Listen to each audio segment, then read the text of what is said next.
Who are the top 5 biggest trash talking corners of all time? Not just this year, not just in past couple years, not active players, all time. Who are your top 5 biggest trash talking corners? Let's start at 5 and let's work our way to 1. Then this is your opinion. Who's number 5 for you? Cortland Finnegan. And my number 5 is Aqib Talib. Now, I Aqib have Talib Cortland is on my good. list. I have Cortland Finnegan on my list too, but I have Aqib Talib. Anytime you're pissing dudes off and you're snatching their chains, and it's a constant back and forth, and even into retirement, he's still talking, he's still yapping. Pretty damn good. I got three dudes on my list that all victimized Michael Crabtree while they played for the 49ers. Makes you kind of sad. I forgot about Aqib Talib and snatching the chain. I didn't even have him on my list, but he hated Michael Crabtree. Let's go number 4. Who's number 4 for you? Josh Norman. You know, I considered that one pretty deeply. I almost did. My number 4 is going to be controversial because this is going to be some people's number 1. But I never watched it happen, and I never saw what the repercussions were for some of the trash talking. And that's Deion Sanders. I know Deion Sanders got it, and I've heard the mic'd ups. I heard all of it, but I didn't watch it live. I never got to experience. I'd be like, yo, did you see? Like, I remember going to like these next couple of guys. I remember either going to class or talking to it with somebody and being like, yo, did you see did you see the mic'd up, bro? That was crazy. I just didn't see it with Deion. I know he has it. I've heard all the audio. So that's why he's 4. That's why he's not 3, 2, or 1 for me, but that's my number 4. I'm not going to, the way I look at trash talking, I got Cortland Finnegan on there, not a great corner. I got Josh Norman on there, not a great corner. I don't have Deion on my list at all because to me, he backed up everything he said. And I didn't watch it live, so I don't have him on my list because the way I look at it, kind of like he didn't trash talk. He just told you what the business was. I can't do the DK Metcalf stand on business thing that he does, but Deion, he said, hey, you know what? You're trash. I'm going to show you you're trash. And then he took the ball from you and said, it's the same thing with, you imagine if Twitter or mic'd up existed back in the day with Michael Jordan. People might feel differently about Michael if that dude was mic'd up all the time because that dude, So, yeah, I don't have Deion on my list, even though he's probably the number 1 trash talker all time because the dude backed it up. So I didn't put him on this list for this purpose. Who's your number 3? My number 3 is Jalen Ramsey.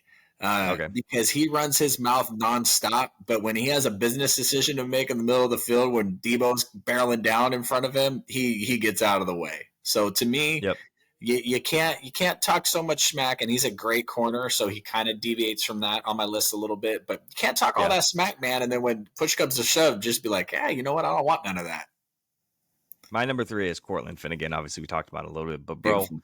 You know how many times I've watched that goddamn Andre Johnson ripping off his goddamn helmet and throwing a couple bombs on him, bro? He made people so mad. And for someone who's not even really good to make you so angry, bro, you know how many Madden teams I would build and just put Cortland Finnegan at the corner position just because I had like headcan of him talking trash to Madden players, bro. Like he was so good. I love that. Well, I put that meme. It was my Facebook profile picture for like a year. It was Cortland Finnegan because Andre beat the F out of him.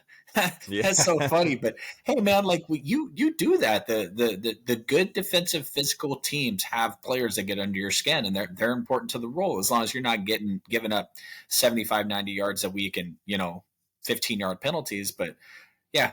I'm glad that we both put him on the list because he wasn't the world's best corner, but he definitely got under people's skin. Bro, he was the first one that like came to mind. He was the very first guy that came to mind for me. I'll be honest with you.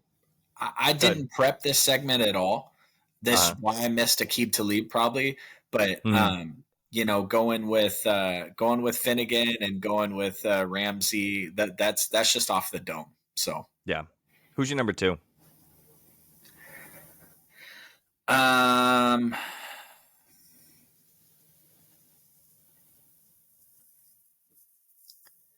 See, I want to pick Revis, but I don't because he backed it up also. The same reason why I don't have Deion on there.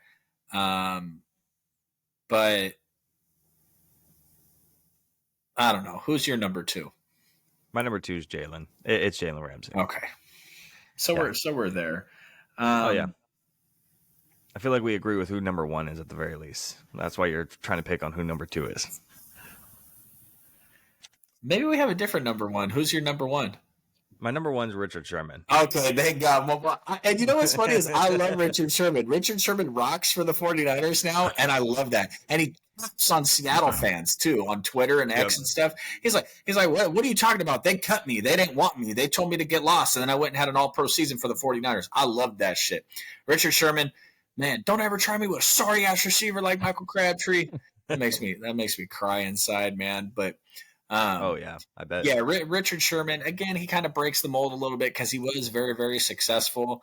But the thing I love about Richard Sherman, zone corners of all time, and he's so enjoyable to listen to. Like, obviously, he graduated from Stanford. He's Stanford. He's a smart guy. But I'm not a pregame, postgame show guy. I think all that stuff is really worthless. You know, yeah. I'm not up there watching Jimmy Johnson give his picks on the game, but I love listening to Richard on Thursday nights because I'll go ahead and go back to my number 2 because Aqib Talib definitely deserves to be on the list, so I'll put him on number 2. But yeah, Richard Sherman, bro. Richard Sherman's my dog. I love that guy, which it's hard for me to say. Seattle fan, he cost us a lot, but he reps hard for the Niners now, and I love that. Absolutely. No, he was. Cortland Finnegan may have came to my mind first, but it was absolutely Richard Sherman. As soon as I was like, well, duh, the other guy has to be Richard, and that's my 1. Like, I don't even care about the rest. I had a hard time placing Dion a little bit, but again, my justification is I didn't really watch it, live. And then when I was doing a little bit of research for it, I was like, oh yeah, duh, Aqib, bro. Aqib was all on it constantly. And then Cortland Finnegan, Jalen Ramsey. Jalen Ramsey is kind of the no-brainer of this generation too. And then... Go ahead. Good. No, you're good. Good. What would you say is who is the biggest mediocre across both sports? Because we talk about NBA a little bit also. Who's the biggest mediocre trash talker in the NFL and NBA, like history-wise? Like, this dude talked so much shit, but he really wasn't that good. And don't say Draymond, because Draymond's a Hall of Famer, unfortunately, so he doesn't count. But who's your top, like, bro, you weren't even that good. Why did you talk so much crap? When you say that, I'm sure there's somebody else. But when you say that, there's one guy that really comes to mind NBA-wise. And especially he just has a bunch of, like, I like listening to him on his podcast a little bit, but he has a bunch of clown activity. You're going to say? He has a bunch of clown activity, like ripping off your shirt and, like, celebrating, like, when you win a play-in tournament game. Okay, Patrick Beverly, like, kind of does a lot of clown stuff to me. Great defender, and his ball knowledge is great, but outside of that, he really doesn't do a whole lot. That's the first thing that, like, comes to mind. I'm sure there's others where if you're gonna say something, I'm like, God damn, yeah, you're right, bro. Like, he did talk a lot, and he really didn't do. Like, why are you still talking? Dylan Brooks had his moments, especially like last year and the year before. This year he's playing well. You got to give him his props at least for that. But dude, he was. I mean.